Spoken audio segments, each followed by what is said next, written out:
नाज़रीन, रुपया पैसा में आपको खुश आमदीद कहते हैं। मैं हूं अली नासिर। एक बड़ी खुशखबरी पाकिस्तानियों के लिए यह है कि जनाब रुपए की कदर में इजाफा और डॉलर की कदर में कमी आ रही है। इसकी एक वजह यह है कि बाकर रज़ा साहब ने अपनी नौकरी बचानी है।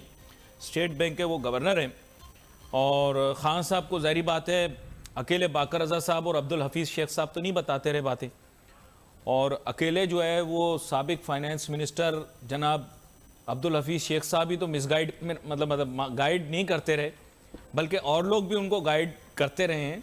तो लोगों ने वज़ीर आज़म इमरान खान साहब को आसान अल्फाज में समझाया था कि सर बुनियादी तौर पे सबसे ज़्यादा माशी तबाहकारी जो इस मुल्क के अंदर हुई है वो डॉलर की कदर को बढ़ाने की वजह से हुई है और इसी वजह से महंगाई बढ़ी है। जब खान साहब ने ये प्रेजेंटेशन सुनी उसके बाद खान साहब को बेसिकली टेक्निकली ये बात समझ में आई कि ये जो डिसीजन लिया गया था पहले असद उमर साहब की जानिब से, जो कभी मासूम बने बैठे हैं कि मैंने तो कुछ किया ही नहीं, मैं तो माली हाँ, मनु पता कोई नहीं। महंगाई की लहर लाने में असद उमर साहब का बहुत अहम किरदार रहा है। और आपको याद होगा इन्होंने कहा था 3 साल चीखें निकालूंगा, फिर उसके बाद आदत मतलब उसके बाद ये ख़त्म हो जाएंगी चीखें। तो बात यह कि असद उमर साहब जो मासूम बने बैठे हैं ना कि मैंने कुछ किया नहीं, मेरा कोई कसूर नहीं, मैं बिल्कुल महंगाई में, वो भी बेड़ा गर्क ही कर रहे थे। भाई नाराज़ ना होना, आजकल असद उमर साहब की बड़ी चल रही है, लेकिन मुझे ये पता लगा कि निकलवा तो उन्होंने बंदे को दिया लेकिन रखवा जहांगीर तरीन ने अपने बंदे को लिया। ये भी बड़ा मसला है। सर अस्सलाम वालेकुम। जहांगीर तरीन साहब और किसी का देखें ना देखें, मेरा प्रोग्राम ज़रूर देखते हैं। खैर, मौजू को आगे लेकर चलते हैं। अब डॉलर की कदर में कमी तो आ गई, अब सब लोगों से वैर थोड़ी ले सकता हूँ मैं। पंजाबी की कहावत उर्दू में आपको बयान कर देता हूँ, दरिया में रहकर मगरमच्छ से वैर नहीं लेना चाहिए। तो मैं लोगों को अपना वैरी नहीं बनाऊंगा। अब इतना कड़वा कड़वा बोल दिया, अब आगे चलते हैं। बात यह है कि अब डॉलर की कदर में कमी की वजह से क्या फ़ायदा पाकिस्तान की मईशत को होना चाहिए। मेरे साथ बहुत ही अहम मेहमान शामिल गुफ्तगू हैं। जनाब अंजुम निसार साहब जो साबिक सदर KCCI और इसके अलावा अहम तिजारती और सनती इदारों की रहनुमाई भी करते रहे हैं और एक अहम ताजिर सनतकार खुद भी हैं। वेलकम करता हूं सर आपको शो। शुक्रिया जनाब ना अली भाई। अंजुम निसार साहब, अब बात ये कि मिसगाइड करने के अंदर पेश ये रहे, इन्होंने इंपोर्टर्स को मुल्क का दुश्मन बोला, इंपोर्ट को मुल्क दुश्मनी बोला, इंपोर्टर्स का नाम ख़राब किया, इंपोर्ट के ऊपर एक बुरी एक लेबल लगाने की कोशिश की। अब सच्चाई आपके सामने अंजुम निसार साहब रखता हूँ, हम खुद कफील नहीं हैं। ये सारे जितने लोग, माजरत के साथ आपके कुछ साथी भी ये कहते हैं कि पाकिस्तान खुद कफील है, बिल्कुल गलत है। पाकिस्तान के पास कोई सरप्लस नहीं है। बहुत सारी प्रोडक्ट्स पाकिस्तान में बन ही नहीं सकती और कुछ चीज़ों में हमारी दुनिया के सामने मोहताजी है, जो कि एक फ्रैंक बात है। चाहे वो फॉसिल फ्यूल हो, यानी तवानाई के लिए जलाने वाला ईंधन, या पकाने वाला तेल हो, या उसके अलावा बेशुमार कंज्यूमर प्रोडक्ट्स हों, बेशुमार। मैं आपके सामने ये बात रख रहा हूँ। ये हमारे लोग यहाँ पे पाकिस्तान में फ्राइडिया बहुत लोग हैं जो कि तकरीर की खातिर तालियां बजवाने के लिए कहते हैं वसाइल से माला माल, वसाइल से माला माल। सर आप जर्मनी के साथ कारोबार करते हैं, मैंने आज तक एंजेला मर्कल को ये नहीं देखा कि वो टीवी पे आके डिस्को डांस करके बोले हम वसाइल से माला माल, हम वसाइल से माला माल।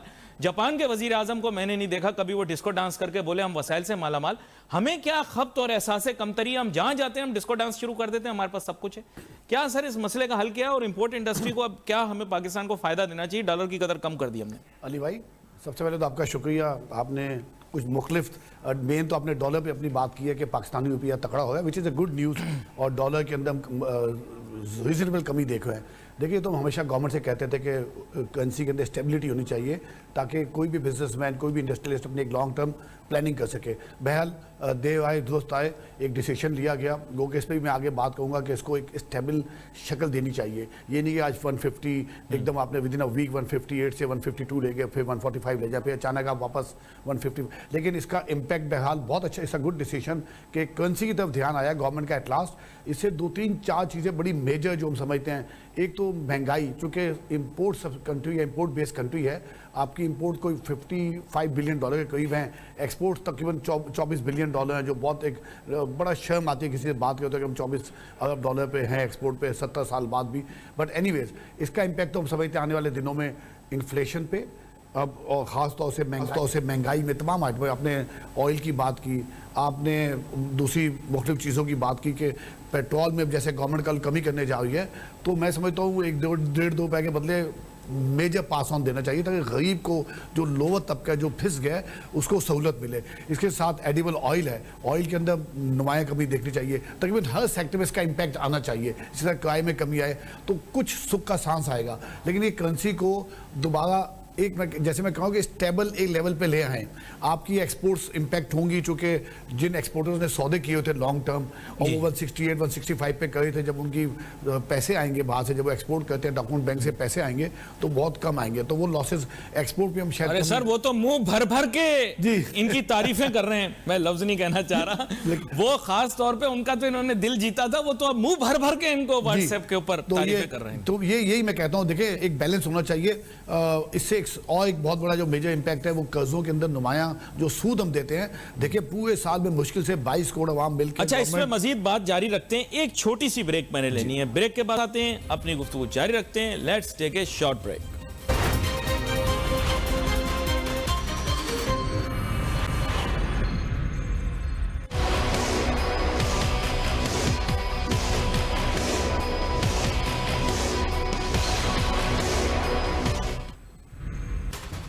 नाज़रीन, welcome back after break. Break पे जाने से पहले अंजुम निसार साहब के साथ गुफ्तगू कर रहे थे, बात यही कर रहे थे कि डॉलर की कदर में कमी और उसके असरात पाकिस्तान की मईशत पर क्या आएंगे।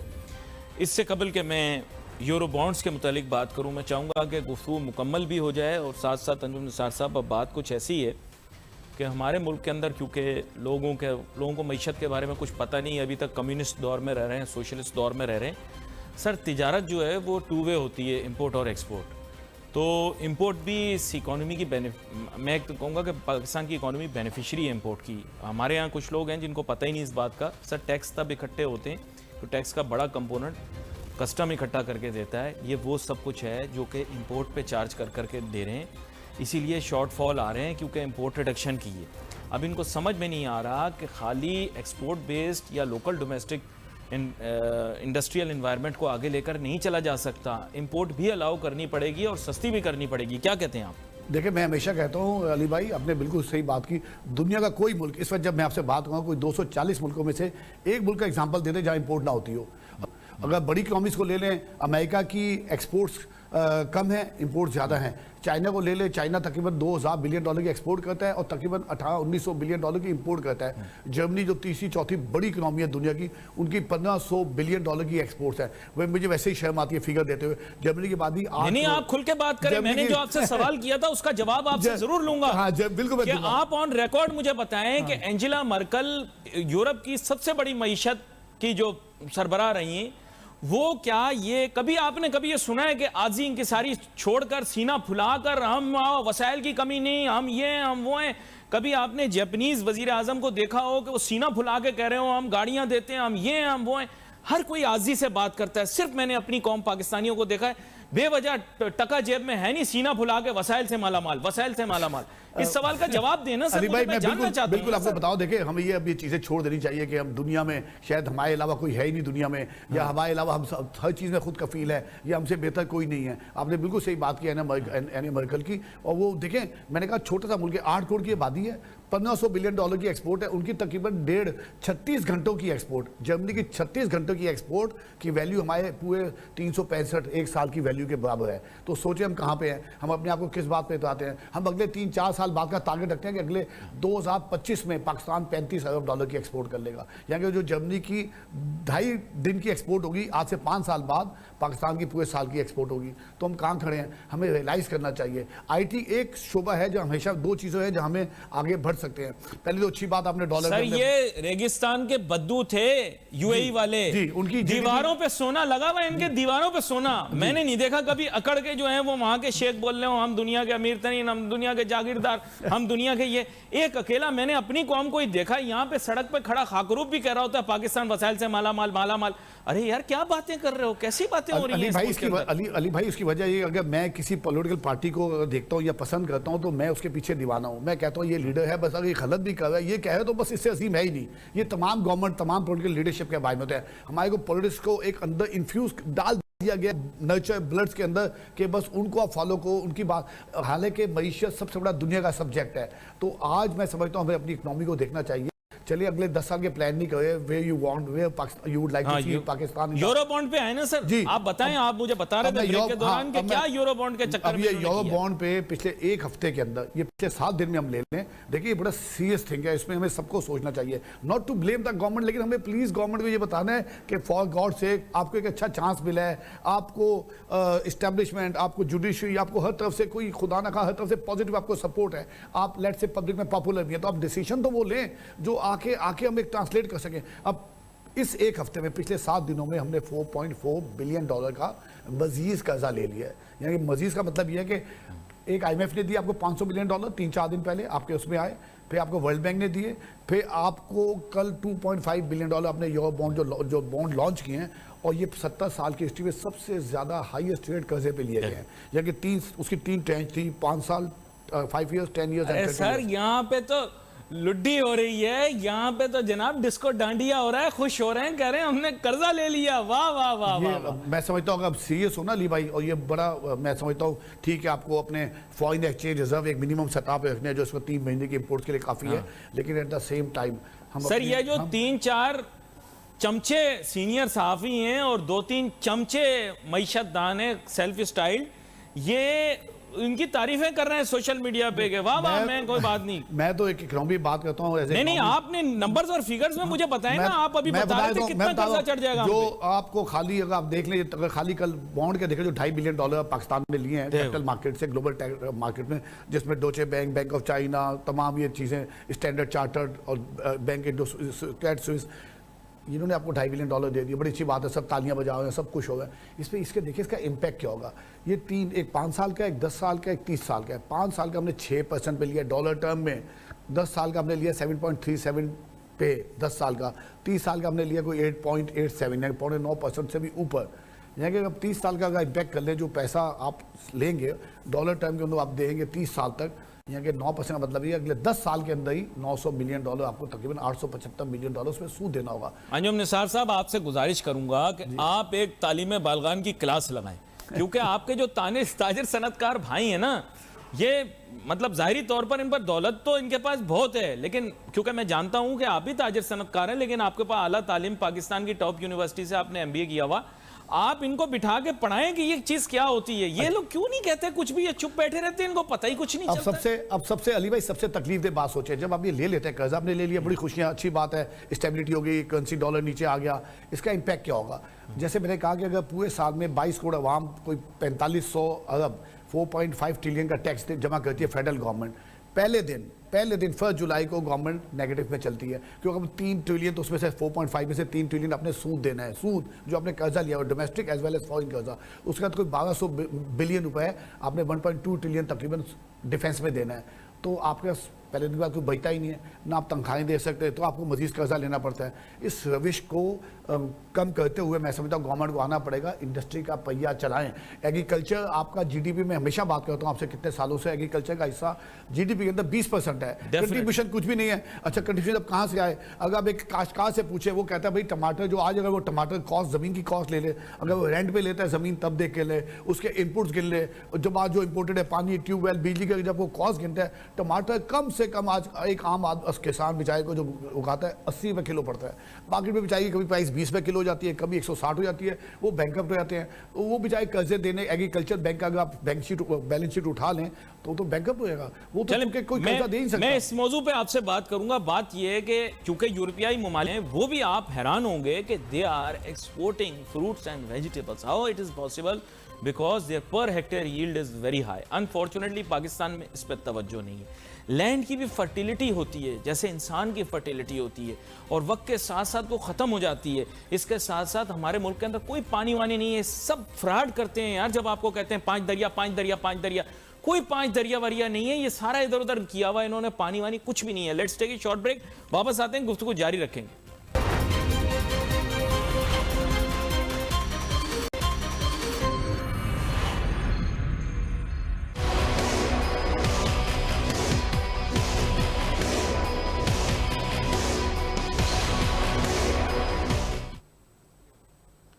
पथारे वाले से लेकर बड़ी बड़ी कंपनियों के मैनेजिंग डायरेक्टरों तक जिस दिन डॉलर बढ़ता है, चीज़ों की कीमतों के बढ़ने का जवाब ये पेश करते हैं कि डॉलर की कदर बढ़ गई। अब जो भी वजह हुई, डॉलर की कदर कम हो गई, तो जैसे एक दिन में डॉलर की कदर बढ़ने पर रेट बढ़ा देते हैं, क्या डॉलर की कदर कम होने पे कल से रेट कम कर देंगे? ऐसा नहीं हो सकता कि चट भी सीधा पट भी सीधा। अंजुम निसार साहब, अब बात कुछ ऐसी ही है कि वेदर वी लाइक इट और वी डोंट, जब डॉलर की कदर बढ़ती है अगले दिन या चंद अयाम के अंदर, चंद दिनों के अंदर रेट बढ़ा दिए जाते हैं। क्या डॉलर की कदर कम हुई है तो क्या हम रेट कम होते देखेंगे और क्या उसी तनासुब से कम होते हुए देखेंगे या नहीं? अली भाई, आपने बिल्कुल सही बात की। जब डॉलर बढ़ता है और कीमतें फौरी बढ़ जाती हैं, उनके बल्कि अफवाहों पे ही बढ़ जाती है कि डॉलर बढ़ने वाला है। अब डॉलर पे तो जेन्युइन एक्चुअली कमी आई है, मुनासिब कमी आई है। तो यकीनी तौर पे मैं समझता हूँ प्राइवेट सेक्टर, बिजनेस जो है, जो इंडस्ट्रियलिस्ट है, उनको अपनी उन चीज़ों में कमी लानी चाहिए जो इम्पोर्ट बेस हैं और डॉलर से लिंक हैं। अब तो लाजमी होनी चाहिए। और शायद कुछ चीज़ों में, खास तौर से एडिबल ऑयल में मैं कमी देखता हूँ। पेट्रोलियम प्राइसेस में गवर्नमेंट को ज़्यादा कमी करनी चाहिए।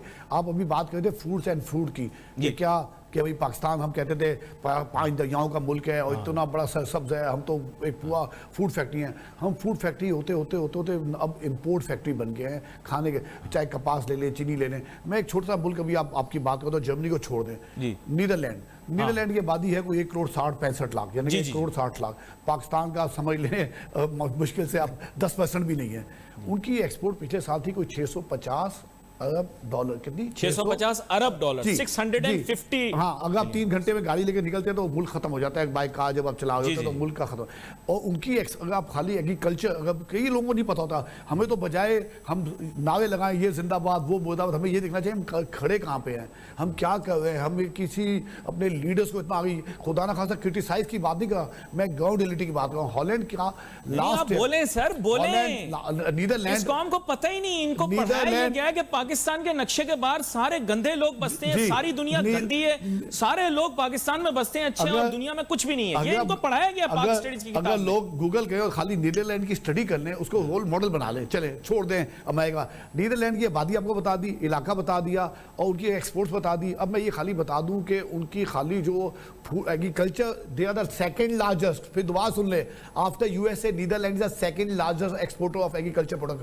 आपने शायद सुना नहीं होगा या किसी शायद सामईन को आवाज़ नहीं आई होगी या वो समझे नहीं होंगे। मैं दुआ कहता हूँ, नीदरलैंड जिसकी आबादी 1,60,00,000 है, छोटा सा मुल्क है, जर्मनी का नेबर है, उसकी एक्सपोर्ट पिछले साल $650 बिलियन हुई और वो दुनिया का सेकंड लार्जेस्ट एक्सपोर्टर है।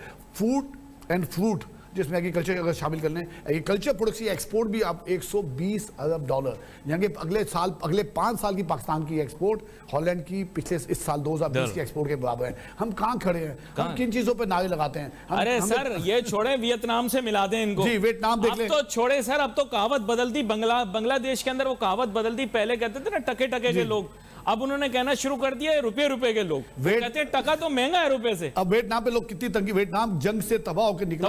2000 के अंदर उनकी एक्सपोर्ट थी 1.5 से $2 बिलियन। अब 2020 में वो कहें कि हमने कोई तकरीबन $200 बिलियन की। सर, हमारे बहाने ही खत्म नहीं होते, हमारे ड्रामे ही खत्म नहीं होते। हमने 50 साल में खा गया, नवाज शरीफ खा गया, जरदारी खा गया, उनका पूरा मुल्क तबाह हो गया। उन्होंने कभी मैंने बहाना नहीं सुना कि हमारा मुल्क तबाह हो गया, हम ठीक नहीं कर सकते। देखिए, मुल्क पॉलिसी से करते हैं, हमारे मुल्क रॉन्ग पॉलिसी से तबाह होते हैं और अच्छी पॉलिसी से बन जाते हैं। मैं समझता हूँ ठीक है, हम अच्छी बातें करते हैं, रिसोर्सेज की बातें करते हैं, हम हमेशा कहते हैं इतना गिनाते हैं 4th लार्जेस्ट कंट्री, इसमें कॉटन में, डेयरी में है कहाँ। मैं हमेशा बल्कि हंसता हूँ कि हलाल फूड, पंजाबी ये कहावत है सर, ओछा जट कटोरा लब्बा पानी पी पी आफरे। मैं कहना नहीं चाह रहा था, लेकिन अब मेरे मुंह से निकल गया। बात यह कि सर, मैंने तो कभी नहीं देखा, जापान तो 5 साल के अंदर तैयार हो गया। मैंने तो नहीं सुना जापानियों को कि वो नाचते फिर रहे हो कि हमारे मुल्क पे हिरोशिमा नागासाकी हो गया, हम कैसे तरक्की करेंगे, इतने साल का गंद है, हम कैसे ठीक करेंगे। इनसे टका काम होना नहीं ना, इनसे ना वहाँ सिंसियरिटी है, वहाँ मिडिल क्लास। देखे ना, एसएमई सेक्टर्स को, आपने जापान की बात की, हमने नीदरलैंड की बात की, हम स्विट्जरलैंड की बात कर लेते हैं, किसी मुल्क की बात कर ले, वियतनाम की बात कर ले, वहाँ एसएमई सेक्टर्स को गवर्नमेंट सपोर्ट करती है। जापान के अंदर 92 से 95% कंट्रीब्यूशन एसएमई सेक्टर्स का है, स्विट्जरलैंड में 98% कंट्रीब्यूशन एसएमई सेक्टर्स का है। जापान